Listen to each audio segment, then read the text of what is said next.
This is the VOA Special English Agriculture Report.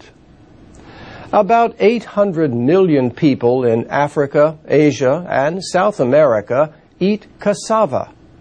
The plant is a major source of food energy and a major food security crop. It can survive in poor soil and without much water.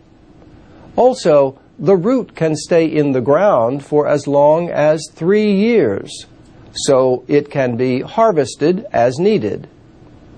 But in East Africa, the plant is under attack.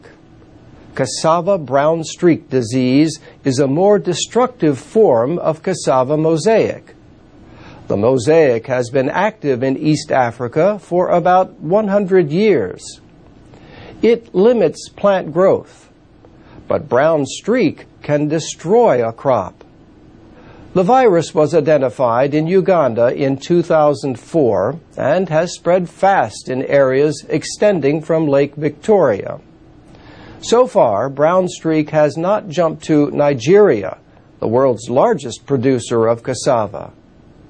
But it threatens more than 30 million tons a year of production in East Africa.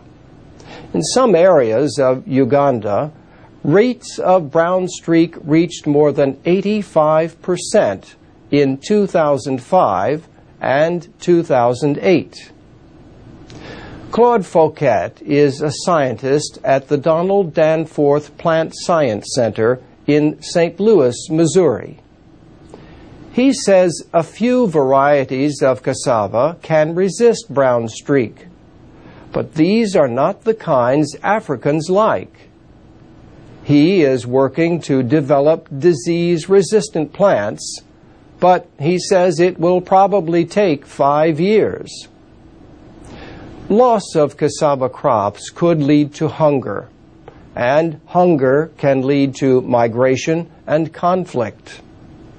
About $50 million is coming from the Gates Foundation, the Monsanto Fund, and the United States Agency for International Development. But Claude Fouquet says much more is needed to fight the disease.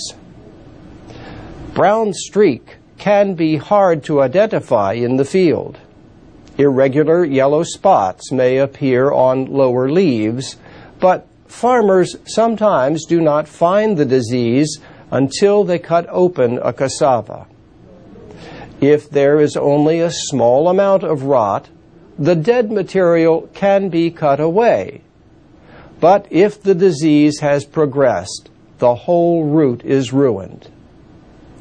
Scientists partly blame whiteflies for spreading the disease from plant to plant. Brown streak also spreads if farmers sell or give away cuttings of infected plants. Cassava has many food uses, but the plant is not safe to eat unless it is specially prepared.